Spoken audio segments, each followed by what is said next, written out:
નમસ્કાર, આપ જોઈ રહ્યા છો નિર્ભય ન્યૂઝ અને હું છું આપની સાથે રિધિ. છેલ્લે આપણે જોયું કે ગુજરાતની અંદરથી 3 સિસ્ટમ પસાર થઈ હતી. ગુજરાતની અંદર છેલ્લા લાંબા સમય દરમિયાન વરસાદ પડી રહ્યો છે, પરંતુ વચ્ચે ક્યાંક વાત એવી હતી કે હવે વરાપ પણ પડવાની છે.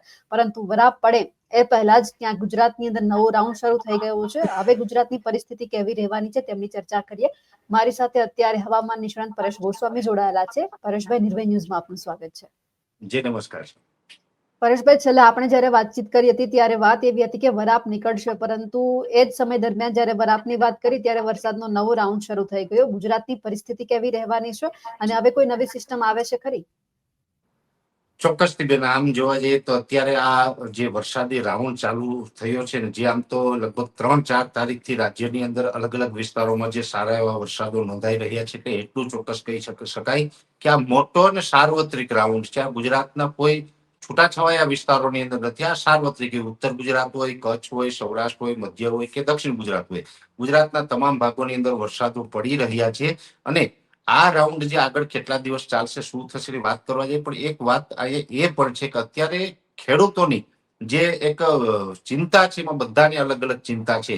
ઘણા ખેડૂત ભાઈઓ છે, આમ તો બધા અત્યારે વરસાદ સારો થયો છે, પણ ક્યાંય ને ક્યાંય એવી ચિંતામાં છે કે હવે વરસાદ ક્યારે બ્રેક થશે, કેમ કે જે નવું વાવેતર થઈ ગયું છે એને પણ વરાપની જરૂર છે. કોઈ જગ્યાએ વરસાદ તો સારા પડી ચૂક્યા છે, પણ હવે ત્યાં વાવેતર કરવું છે, પણ વરસાદ બંધ નથી થતો. જો 2-3 દિવસનો ગેપ મળે તો પછી નવા વાવેતર કરી શકે. એટલે આ ટાઈપનો માહોલ છે. પણ હવે કેમ કે 50% ખેડૂત છે એ વરસાદ માંગે છે, 50% છે એ એમ કે છે કે વરાપ જોઈએ છે. એટલે બધાનું તો બધું એક સાથે ન થઈ શકે. એટલે આમ તો એકલો શેર યાદ આવે છે મને, તમને કહું કે કેમ કે કોઈ કાંઈ માંગતું હોય તો ભગવાન તો બધાને આપવા માટે બંધાયેલો છે.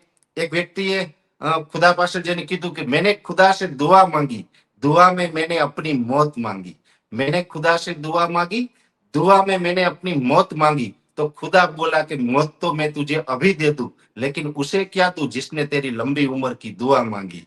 એટલે આ તો એવું છે, કેમ કે મોત ભગવાન આપી દે, પણ કોકને પાછું એની લાંબી ઉંમર માટે કોકને વચન આપી દીધું હોય. એટલે આમ તો વરસાદે ભગવાન મોકલવો છે, ઘણાને વરાપ જોઈએ છે, બધાનું બધું શક્ય સરખું આમાં થાય એવું નથી.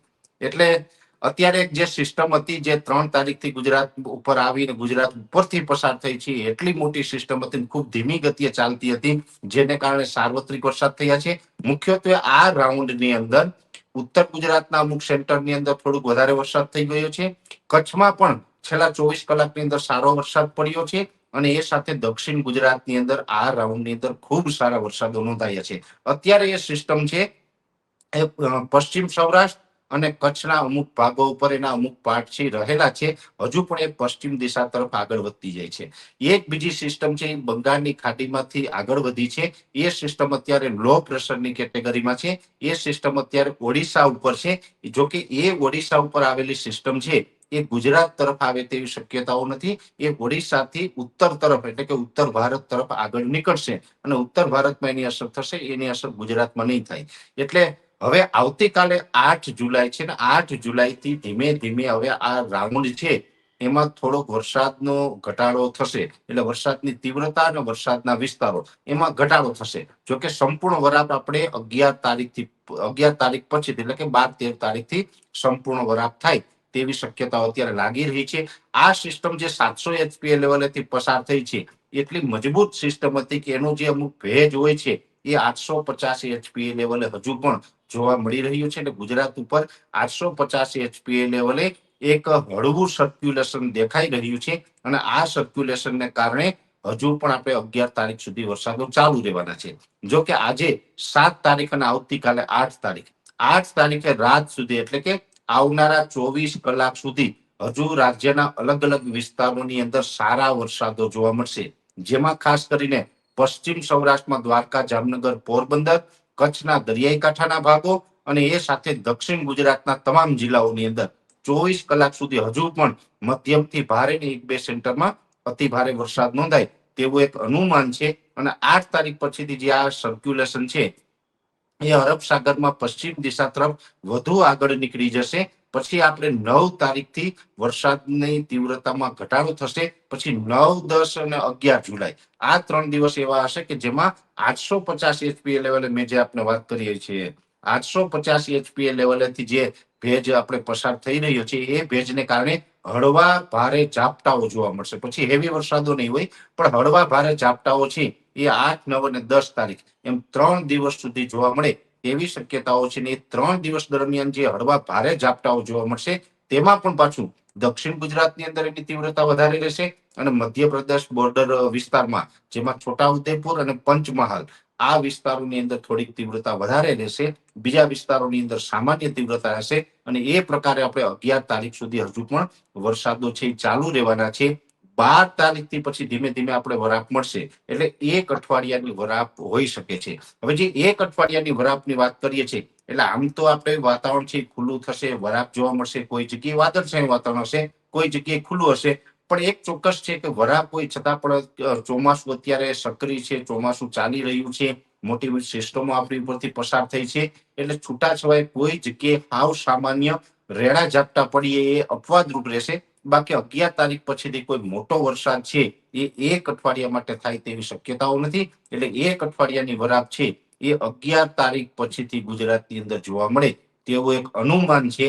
અને એ વરાપની અંદર હું તો આપના માધ્યમથી દરેક ખેડૂત ભાઈઓને અપીલ કરું છું કે જે કંઈ દવા છંટકાવ કરવાનું કામ હોય, સાથી આંકવાના કામ હોય, વાવેતરના કામ, કોઈ પણ કામ પેન્ડિંગ હોય એ 11 તારીખ પછીથી જે 1 અઠવાડિયાનું જે આપણે ગેપ મળે છે આ ગેપની અંદર કરી લેવા. કેમ કે 19, 20 તારીખથી ફરી પાછો બીજો વરસાદનો નવો રાઉન્ડ ચાલુ થઈ જશે. એટલે 19, 20 તારીખ સુધીમાં આપણે જેટલા પણ કામ પેન્ડિંગ હોય બધા જ કામ કરી લેવા જોઈએ, જેવી આપના માધ્યમથી મારી એક અપીલ રહેશે. અને હવે એના પછી કોઈ મોટી સિસ્ટમ ગુજરાત ઉપર આવી રહી છે? સોરી, જે અત્યારે ગુજરાતમાં તમે વાત કરી કે વરાપ નીકળવાની છે, એ પછી કોઈ મોટી સિસ્ટમ દેખાય છે કે પછી રેગ્યુલર રીતે હળવાથી મધ્યમ વરસાદ જ ગુજરાત ઉપર પડવાના છે? આમ તો રેગ્યુલર સિસ્ટમ જ હશે. આમ જોવા જઈએ તો આપણે ગુજરાતની અંદર બંને જગ્યાએ સિસ્ટમો બનતી હોય, અરબ સાગર ને બંગાળની ખાડી. આ વર્ષે અરબ સાગર છે હમણાં છેલ્લા કેટલાય દિવસથી થોડોક નિષ્ક્રિય છે. છેલ્લી એક સિસ્ટમ છે એ આજથી એકાદ મહિના પહેલા, એટલે કે લગભગ 12-13 જૂન આસપાસ ત્યાં સિસ્ટમ બની હતી, જેને કારણે ગુજરાતભરની અંદર નૈઋત્યનું ચોમાસું આગળ વધ્યું હતું. પણ તે પછીથી અરબ સાગરમાં કોઈ સિસ્ટમ નથી બની. પણ બંગાળની ખાડી આ વર્ષે એટલી સક્રિય છે કે એક પછી એક સિસ્ટમો છે બનવાનું ચાલુ છે. અત્યારે જે આપણી ઉપરથી સિસ્ટમ પસાર થઈ રહી છે એ પણ બંગાળની ખાડીમાંથી કમ્પ્લીટ થઈને આપણા ઉપરથી પસાર થઈ છે. એવી બીજી એક સિસ્ટમ છે, મેં આપને જણાવ્યું ઓડિશા ઉપર પહોંચી ગઈ છે. જોકે એ સિસ્ટમનો ટ્રેક છે ઉત્તર તરફ છે, એટલે એના કારણે આપણે ગુજરાતમાં કોઈ અસર થવાની નથી. પણ બંગાળની ખાડીમાં બેક ટુ બેક સિસ્ટમો બની રહી છે, જેને કારણે બંગાળની ખાડીની વધુ એક મજબૂત સિસ્ટમ છે એ લગભગ 19, 20 તારીખથી આપણે ગુજરાતને અસર કરે અને ગુજરાતની અંદર વરસાદની શરૂઆત થાય તેવી શક્યતાઓ છે. જોકે એ વરસાદ હશે એ કેટલી તીવ્રતા વાળા હશે, કેટલા વિસ્તારોની અંદર હશે, એ પણ આપણે સિસ્ટમ જે તૈયાર થઈને થોડીક આગળ વધશે એટલે આપણે એની માહિતી આપી દેશું. પણ અત્યારે એક જે પ્રકારે આયોડી પોઝિટિવ છે, ઇન્ડિયન ઓશન ડાયપોલ જે પોઝિટિવ જોવા મળી રહ્યો છે, એ જોતા એવું લાગે છે કે જે આપણે જે સિસ્ટમ આવવાની છે એ સિસ્ટમ પણ મજબૂત હશે. અને 19, 20 તારીખથી જે વરસાદનો રાઉન્ડ ચાલુ થશે એ પણ લગભગ ગુજરાતભરની અંદર સાર્વત્રિક રાઉન્ડ હશે. એ રાઉન્ડ છે લગભગ 31 જુલાઈ સુધી ચાલી શકે છે. એટલે કે 19, 20 તારીખથી જે વરસાદ ચાલુ થશે 31 જુલાઈ સુધી ચાલશે. અને જે ખેડૂત ભાઈઓના જે પ્રશ્ન છે કે અમુક વિસ્તારની અંદર વાવેતર લાયક વરસાદ તો થઈ ગયો છે પણ ડેમ નથી ભરાણા, કુવા નથી ભરાણા, જે કઈ સમસ્યા હોય એને ક્યાંય ચિંતા દૂર કરે એ પ્રકારનો સારો રાઉન્ડ હશે. એટલે વરસાદનો રાઉન્ડ છે એ જુલાઈમાં પણ ત્યાં પાછળથી પણ આવવાનો છે. 11 થી લઈને 19, 20 તારીખ સુધી, એટલે કે 11 તારીખ પછી 12 તારીખથી લઈને 19, 20 તારીખ સુધી જે વરાપનો રાઉન્ડ આવે એ 1 અઠવાડિયા માટેનો હશે. એટલે એટલું ચોક્કસ કહી શકાય કે જુલાઈ મહિનો છે એ સંપૂર્ણ જુલાઈ મહિનામાં માત્ર 1 અઠવાડિયું આપણે વરસાદનો ગેપ જોવા મળે. બાકી તો ઓલ ઓવર જુલાઈ મહિનો છે એ આપણે વરસાદનો જ જોવા મળશે. અને આ ગેપ હશે 1 અઠવાડિયાનો, એમાં પણ સંપૂર્ણપણે 100% તો આપણે ક્યાંય એવું ન કહી શકાય કે 100% ગેપ. એમાં પણ છૂટાછવાયા હળવા સામાન્ય કોઈ જગ્યાએ ઝાપટાઓ છે એ તો પડતા જ હશે. એટલે 1 અઠવાડિયું ગેપ હશે, બાકી તો ઓલ ઓવર જુલાઈ મહિનો છે એ વરસાદનો જ જોવા મળે તેવું એક અનુમાન છે.